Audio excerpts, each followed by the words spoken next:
नमस्कार विद्यार्थी मित्रांनो, स्कॉलरशिप आणि बरंच काही या आपल्या यूट्यूब चॅनलमध्ये तुम्हा सर्वांचं पुन्हा एकदा मनापासून स्वागत.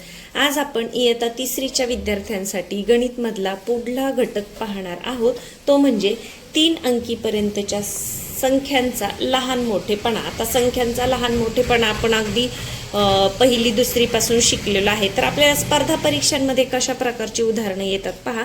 आता हे आज आपण समजून घेणार आहोत. या अगोदरचे व्हिडिओ जर तुम्ही पाहिलेले नसतील तर तेही नक्कीच पहा. म्हणजे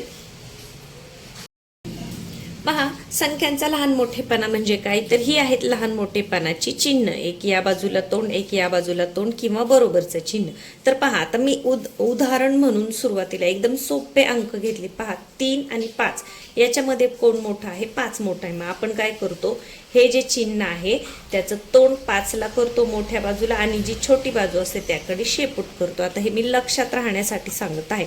10 आणि 14 मोठे कोण आहेत? 14. मग या पद्धतीने 105 106 पहा 105 पेक्षा 106 मोठे आहे, म्हणून आपण कशी खूण करणार? या पद्धतीने. जर समान असेल तर मात्र आपण बरोबरची खूण करणार. आता परीक्षेमध्ये आपल्याला या पद्धतीने अंक येतात का? तर नाही. आपल्याला लहान मोठेपणा सांगायचा असतो, परंतु तो थोडासा वेगळ्या पद्धतीने मांडलेला असतो. तो आपल्याला आकडेमोड करून करावा लागतो. जसं इथे पहिलं उदाहरण पहा, 400 अधिक 50. मग यांची तुम्हाला बेरीज करायची. तोंडीच करा 450. आणि इथं 50 अधिक 400 याची बेरीज किती येते? 450च येते. म्हणजे इकडे 450, इकडे 450. मग इथे कोणतं चिन्ह येईल? बरोबरचं चिन्ह येईल. या पद्धतीने आता हे सोपं होतं म्हणून आपण तोंडी केलं. कधी कधी जर आपल्याला गुणाकार भागाकार या पद्धतीच्या क्रिया याच्यामध्ये दिल्या तर तोंडी नाही जमलं तर थोडंसं एक पायरी आपण तिथे सोडवायची आहे किंवा ती संख्या लिहायची आहे. आता जसं इथे पहा, 144 भागिले 16 गुणिले 9 मध्ये चौकट 9 अधिक 9. आता इकडचं आपण लिहून घेऊया. पहा, 9 आणि 9 किती होतात? 18. आणि इकडचं सोडून घेऊया. आता पहा, 16 9 44 म्हणजे इथे कितीचा भाग जाणार आहे? 9चा. म्हणजे 9. मग गुणिले 9. 9 गुणिले 9 9 9 किती येतात? 81 येतात. मग एका बाजूला 81 आणि एका बाजूला 18. पहा, फक्त एक इकडे आणि एक इकडे असा फरक आहे. इकडे 81, इकडे 18. मग मोठे कोण आहेत? 81. म्हणून आपलं उत्तर काय येणार आहे? तर इथे चौकटीमध्ये हे चिन्ह येणार आहे. आता जेव्हा गुणाकार भागाकार क्रिया एकत्र असतात तेव्हा सुरुवातीला भागाकार करायचा असतो, नंतर गुणाकार करायचा असतो. गणितामध्ये जेव्हा ही मिक्स, आता हे आपल्याला पुढे येणार आहे की जेव्हा मिक्स चिन्ह दिलेली असतात तेव्हा कशा पद्धतीने सोडवायचे, तर कंचे भागू बेब म्हणजे पहिल्यांदा कंस सोडवायचा. चाचीचे असेल तर ते सोडवायचे, पण लहान मुलांना चाचीचे वरची उदाहरणं नसतात. चाचीचे म्हणजे गुणाकाराचीच क्रिया असते. तर पहा, कंस सोडवायचा, नंतर भागाकार, नंतर गुणाकार, मग बेरीज आणि मग वजाबाकी या पद्धतीने सोडवावं लागतं. जर बेरीज वजाबाकी एकत्र असेल तर मग तुम्ही डाव्या बाजूने म्हणजे आपण जसं लिहितो त्या बाजूने सोडवत गेलात तरीही चालतं, किंवा ज्यांना बेरजेचं चिन्ह आहे ते पहिल्यांदा सोडून घ्या आणि नंतर वजाबाकी करा. या पद्धतीनेही चालतं. आता हे तोंडी प्रत्येकाला समजेलच असं नाही, तर जेव्हाही त्या पद्धतीचं उदाहरण येईल तेव्हा मी तुम्हाला करून दाखवणार आहे. आता इथे मी वेगळा भागाकार लिहून भागत बसले नाही. 16 9 44 हे मला लगेच कसं आलं? कारण त्याच्यासाठी पाढेपाठ असावे लागतात. मी पहिल्यापासून सांगते, तुमचे अजूनही पाढेपाठ नसतील तर रोज सकाळ संध्याकाळ पाढे पाहून म्हणा. तुमच्या स्टडी रूममध्ये टेबलजवळ भिंतीवर कुठेतरी ते चिकटवा पाढे आणि येता जाता तुम्ही म्हणत राहा.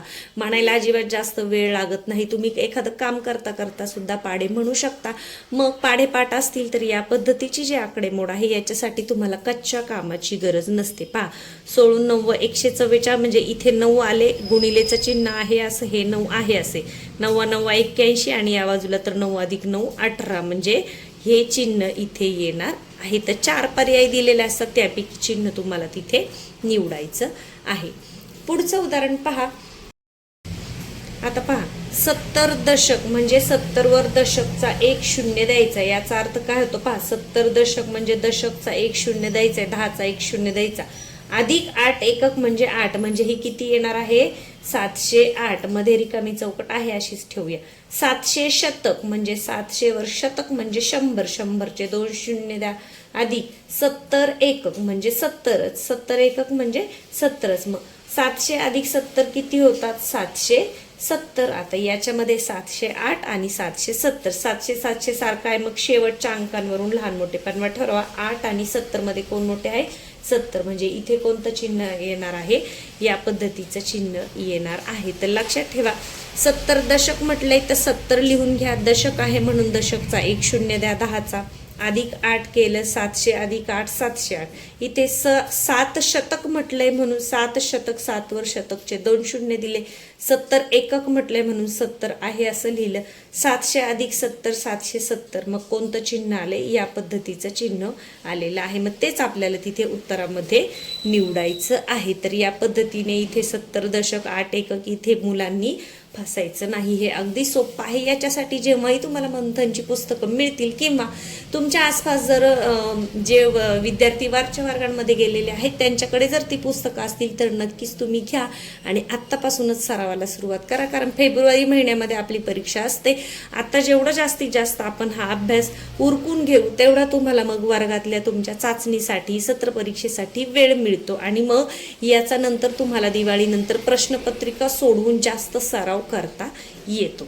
आता पुढे पहा, 6 गुणिले 5 वजा 5 7 गुणिले 3 अधिक 4. पहा, गुणाकार आणि वजाबाकी, गुणाकार आणि बेरीज एकत्र आली आहे. पहिलं कोणतं सोडवायचंय? भागाकार, त्याच्यानंतर गुणाकार, मग बेरीज आणि मग वजाबाकी. आता इथे भागाकार नाही, मग गुणाकार सोडून घेऊया.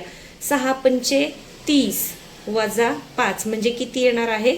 25. आता हे समजावं म्हणून मी लिहून दाखवत आहे. प्रत्येक वेळेला तुम्हाला हे लिहित बसायचं नाही. बऱ्याच वेळा काय करा, तोंडी आकडेमोड करण्याची सवय लावून घ्या. कारण प्रत्येक गणित पायरीनुसार लिहायला आपल्याला एवढा वेळ नसतो. 7 21 अधिक 4. 21 आणि 4 किती होतात? 25. म्हणजे 25 25 बरोबर आलं. मग बरोबरचं चिन्ह इथे मध्ये द्यायचं आहे. तर काय करायचे? तोंडीच क्रिया करायची आणि वजाबाकी करायची. नाही तर काही जण काय करतील, 5 5 गेले 0, 6 गुणिले 0 0. या पद्धतीची क्रिया करायची नाही. अगोदर भागाकार, मग गुणाकार, मग बेरीज आणि मग वजाबाकी या पद्धतीने जायचं आहे. पुढे पहा, 40 दशक. काय सांगितलं मी? आहे तो अंक लिहून घ्या. दशक आहे, दशक म्हणजे 10, मग 10चा 1 शून्य देऊन घ्या. म्हणजे काय तयार झाले इथे? 400. 4 शतक. शतक म्हणजे किती? 100. 100 वर किती शून्य असतात? 2. 4 वर देऊन टाका. काय आले? 400. 400 मध्ये कोणतं चिन्ह येणार आहे? बरोबरचं चिन्ह येणार आहे. तर संख्यांचा लहान मोठेपणा अगदी सोपा असतो. फक्त या पद्धतीची उदाहरणं तुम्हाला तिथे दिली जातात आणि ती तुम्हाला पटापट सोडवायचा सराव करायचा आहे.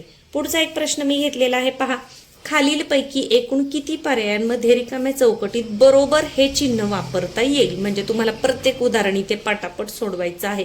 अ असे पर्याय आहेत. त्यानंतर किती रिकाम्या चौकटीत वापरता येईल म्हणजे मग 3 1 4 हे खाली वेगळे पर्याय आहेत. तर आपण सुरुवातीला सोडवून घेऊया. पहा, 208 150 आणि 58. मग 208 150 आणि 58चा लागलं तर तुम्ही वेगळा या बाजूला बेरीज करून घ्या किंवा तोंडी सुद्धा करता येईल. पहा, 150 आणि हे 50 किती झाले? 200 आणि 8 म्हणजे 208च झाले. इथं सुद्धा काय तयार होते? 208 म्हणजे इथं हे चिन्ह येणार आहे. इथे पहा, 8 9 72 आणि 80 मधून 8 गेले किती उरतात? 80 मधून 8 गेल्यावर 72च उरतात. 72.